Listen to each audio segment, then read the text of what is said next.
발표할 예정입니다.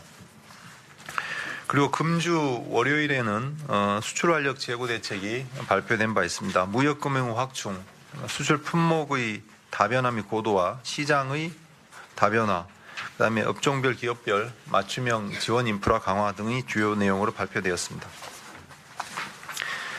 세 번째로 민생 개선 및 포용성 강화와 관련된 부분입니다. 중소기업, 자영업자, 소상공인 지원을 강화하겠습니다. 이를 위해서 대중소기업 간 상생협력 촉진, 중소기업 근로자 지원을 강화합니다. 협력이익 공유제에 대한 시범사업을 금년 중 50개 사 정도로 추진을 하고 법제화를 추진하겠습니다. 상생결제도 작년에 처음으로 100조 원을 넘어섰는데 금년에는 120조 원 규모로 확대되도록 추진하겠습니다. 그리고 대기업이 중소기업 사내 근로복지기금에 출연하는 경우에는 기존에 세제 지원이 있습니다만 그 출연금 10%에 대해서 추가적으로 세액공제를 주도록 하였습니다. 자영업자 소상공인의 경영부담 완화 및 경쟁력 있는 영업 환경 조성을 위해서 카드 수수료를 인하하였고 제로페이 서비스를 본격 추진하고 있습니다. 아울러 지역사랑 상품권, 온누리 상품권을 금년 중에서 각 2조 원씩 발행을 할 계획입니다. 아울러 상가임대차법 보호 범위를 확대하고 환산보증금 관련입니다. 생계특화업종 지정도 하반기에 이루도록 하겠습니다. 12쪽입니다. 포용성 강화와 관련된 두 번째 파트인데요. 저소득층 소득 지원을 위해서 기초생보 부양 의무자 기준을 완화해서 시행하고 있고 기초연금에 대한 30만 원 조기 인상도 진행을 하고 있습니다. 30만 원 조기 인상은 금년 4월부터 하위 20%의 계층에 대해서 먼저 합니다. 아울러 실업급여 보장성을 강화를 하고 EITC 지급액을 확대합니다. 실업급여는 지급 수준을 평균임금 50에서 60%로 올리고 지급기간도 3 내지 8개월에서 4 내지 9개월로 1개월씩 연장하는 안입니다. EITC는 1.3조 원 규모에서 3.8조 원 규모로 확충을 하되 연간으로 금년부터는 반기별로 끊어서 1년에 2번 지급하는 방식으로 바꾸게 됩니다. 청년, 노인, 장애인, 여성 등 소외계층에 대한 사각지대의 해소를 위해서 청년 쪽에서는 교육비, 장학사업, 선발 쪽에 있어서 균형 확대 이런 부분에 관심을 중점 추진할 예정이고 노인 일자리는 51만 개에서 61만 개로 확충을 하였습니다. 그리고 치매안심센터도 기초지자체 256개에서 본격 운영될 예정입니다. 장애인에 대해서는 중증장애인 연금액을 25만 원에서 30만 원으로 4월부터 인상하고 발달장애인에 대한 신규 서비스 적용합니다. 아울러 여성 쪽에서 한부모 아동 양육비 지원을 확대를 하고 아이돌봄 서비스 대상, 돌봄 센터 등도 확대할 예정입니다. 다음 13쪽입니다. 사회적 경제는 사회적 가치를 추구하는 어떤 경제 단위를 의미합니다. 이를 위해서 사회적 경제 통합 정책 추진 기반을 마련을 할 예정입니다. 아울러 사회적 경제에 대한 금융 생태계 조성, 공공구매 활성화를 위한 지원을 확대할 계획입니다. 사회 서비스, 주거 등 복지 사각지대에 사회적 경제 역할을 강화하는데요. 예를 들면 두 번째 네모 동그라미 두 번째 사회주택 모델을 개발하고 공급을 활성화하는 것 등입니다. 아울러 소셜 미션이라고 하는데 이제 해결이 꼭 필요한 사회적 과제를 청년들이 참여해서 발굴하게 하고 이를 통해서 이제 소셜 벤처가 활성화될 수 있도록 하는 사업도 진행하도록 하겠습니다. 14쪽입니다. 네 번째 파트인 지역경제 및 공공혁신 관련한 부분입니다. 먼저 생활 SOC 투자를 통한 지역경제 활성화인데요. 생활 SOC 사업이 이제 전국적으로 192개 사업, 국비가 8.6조 원 추진되는 큰 사업입니다. 이를 위해서 1, 4분기에 3조 원, 상반기까지 5.7조 원을 신속 집행을 하도록 하겠습니다. 아울러 향후 투자 계획을 담은 생활 SOC 3개년 계획을 4월 중으로 마련할 계획입니다. 2월 달에 발표가 있었습니다만 국가 균형발전 프로젝트에 대한 예타 면제 사업에 대해서는 상반기까지 사업 계획의 적정성 검토를 마무리할 예정입니다. 철도와 도로 사업은 금년도 예산에 기본 계획을 수립해서 바로 착수를 하도록 하고 R&D나 공항 건설 같은 경우에는 내년도 예산에 반영해서 추진하도록 하겠습니다. 아울러 상반기 중 예타 제도에 지역에 대한 종합적인 발전 방안을 마련해서 시행하도록 하겠습니다. 주요 검토 방향은 지역 균형 발전에 대한 평가 요소를 강화를 하고 일자리나 환경, 안전 등 사회적 가치를 반영하고 예타 수행 기간을 다원화하면서 조사 기간을 단축하는 등의 내용입니다. 15쪽 재정 분권 관련한 사항입니다. 개요를 먼저 보시면 1단계로 금년과 내년에 지방소비세를 11%에서 올해는 15%로 4%포인트 올리고 내년에는 이걸 21%로 6%포인트 올릴 계획입니다. 이를 통해서 균특회계 이제 포괄 보조금 사업이라고 있는데 그 사업을 중심으로 기능을 지방으로 이전을 하는데 그 규모는 내년까지 한 3조 5천억 규모가 되겠습니다. 아울러 소방직 국가직화를 위해서 소방안전교부세율을 담배 개소세 20%에서 순차적으로 45%까지 올릴 예정입니다. 2단계로는 2021년과 22년인데 추가적인 기능 조정과 연계해서 2022년까지는 국세와 지방세 비율이 7대 3으로 그러니까 지방세 비중이 높아지도록 개선을 해나갈 예정입니다. 세부 내용을 보시면 균특회계의 포괄보조 사업에 대한 그 지역 밀착형 기능을 이제 이양을 하는 것이고 이 이양 추진 방안을 3월까지 마련하도록 하겠습니다. 아울러 지방 이양 추진과 연계한 지방 소비세 인상을 위한 부가세법 개정이 하반기 중으로는 추진되도록 하겠습니다. 16쪽입니다. 재정혁신 및 공공기관 혁신을 위한 부분인데요.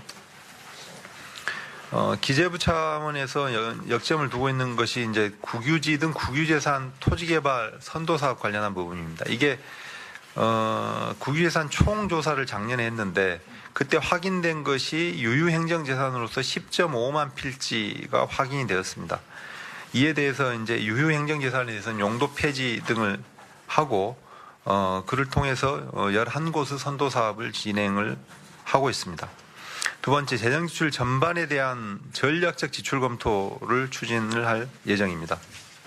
세부 내용 이행계획으로서 앞서 국유재산 토지개발 11곳의 사업계획을 세우고 그다음에 용도 폐지도 연내하도록 하겠습니다. 전략적 재정지출에 대한 전략적 지출 검토안을 마련하고 그 결과를 내년도 예산안에 반영하도록 하겠습니다. 그리고 김용균법 관련인데요. 이제 공공기관 안전관리 지침을 마련을 해서 경영평가 시에 그 안전 위기가 있는 경우에는 엄정하게 조치가 되도록 지침을 개편해서 마련하도록 하겠습니다. 특히 중대재해, 이제 사망자가 발생한다든지 하는 중대재해가 있고 거기에 따른 그 귀책 사유가 있는 기관장은 공훈위를 통해서 해임을 건의하도록 할 예정입니다. 공공기관별 특성을 반영해서 보수체계 개편도 점진적으로 추진하도록 하겠습니다. 17쪽입니다. 마지막으로 이제 홍남기 부총리 부임 이후 2기 경제팀이 팀워크 있게 잘 꾸려나가고 있습니다만 금년에는 무엇보다도 조기에 체감도 높은 성과를 내기 위해서 16대 과제를 선정해서 밀착 관리를 하고 있습니다.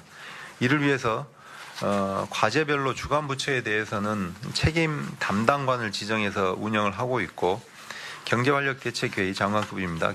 정책 점검의 차관급입니다. 이런 걸 통해서 주기별로 추진 상황을 집중 점검하고 있습니다.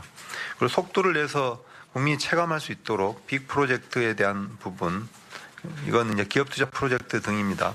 빅 이노베이션에 대한 부분, 주력 제조업, 서비스업, 신산업 부분이고요. 빅딜에 대한 부분, 상생형 지역 일자리와 비의료 건강관리 서비스 가이드라인 등입니다. 빅 트러스트 관련된 부분은 최저임금이나 탄력 근로제와 관련된 부분을 조속하게 법 개정을 통해서 이루어지도록 진행해 나가도록 하겠습니다. 마지막 페이지입니다.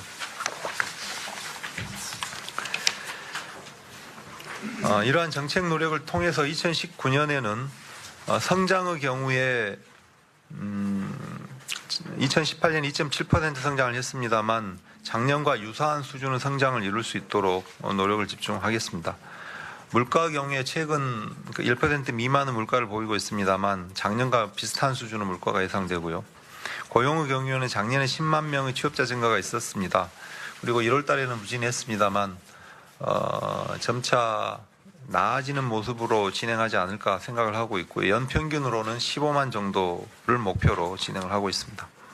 경상수지의 경우에는 작년에 764억 불의 경상수지 흑자를 기록했는데 그 규모는 좀 줄지만 흑자 추세는 계속해서 유지될 걸로 보입니다. 수출 증가율의 경우에는 3.1%를 예상했습니다. 하지만 연초 출발이 좋지 않기 때문에 좀 더 진행 상황을 지켜봐야 될 것 같습니다. 18쪽의 중간과 하단은 금년과 내년에 있어서 달라지는 부분을 대표적인 것만 나열해 놨는데요. 경제 활력 쪽에서는 민자사업 대상이 포괄주의로 모든 공공시설 확대되었고 국가균형발전 프로젝트가 예타 민제를 통해서 신속 추진될 것이고 재정조기 집행 목표가 작년 58%에서 금년엔 61%로 높게 설정되어 있습니다. 두 번째로 규제 및 신산업 관련해서는 규제 입증 책임 전환이 시행이 되고 규제 샌드박스를 통한 대표 사례가 100건 이상 창출되도록 하겠습니다. 4대 신산업에 대한 재정 투자가 1.5조에서 2.6조 원으로 늘어날 계획입니다. 사회 안전망 관련해서는 소상공인과 자영업자 지원을 위한 금액이 2조 원으로 늘어나고 EITC가 166만 가구에서 334만 가구로 기초연금이 하위 20%에 대해서 월 30만으로 4월부터 늘어납니다.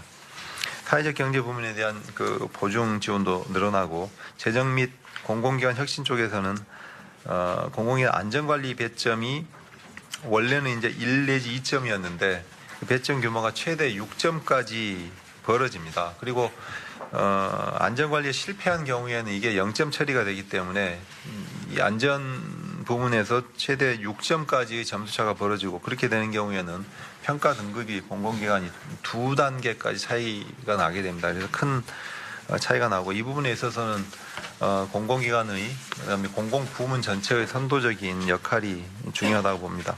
재정 분권을 위한 지방소비세가 4%포인트 금년도에는 늘어나게 되고 그 규모는 3조 3천억 원 규모입니다. 국유재산을 활용을 한 여러 가지 유휴 토지나 재산의 활용도를 높여서 지역별 그 경제 활력을 높이는 하나의 그 수단으로 활용하고자 합니다. 2019년 기재부 주요 추진 계획에 대한 설명을 이상으로 마치고 질문을 받도록 하겠습니다. 예, 지금부터 기자단 질의응답 시간을 갖도록 하겠습니다. 질문하실 기자께서는 손을 들어주시기 바라며 제가 지목드리면 소속과 이름을 말씀해 주시고 질문해 주시기 바랍니다. 예, 연합뉴스 이율입니다. 지금 발표하신 업무 계획 자료 중에는 없지만 오늘 미세먼지 대응을 위한 긴급 추가역 경정 예산안 편성 필요성이 계속 제기되고 있는데 공기청정기나 마스크 보급을 위한 재원 마련을 위해서라고 청와대나 여당은 설명하고 있습니다. 언뜻 생각하기엔 예비비 등으로 충분할 법도 싶은데 예산 어느 정도로 생각하고 계시는지 어떻게 검토하실지 답변 부탁드리고요. 그리고 12페이지에 보면 내년 예산 편성하고 국가재정 운용 편성 시 포용국가 실현을 구체화하겠다고 하셨습니다. 그 방안으로 고령하고 근로무능력자에 대한 소득 지원 강화 방안 마련을 먼저 꼽으셨는데 좀 더 구체적으로 구상을 밝혀주시면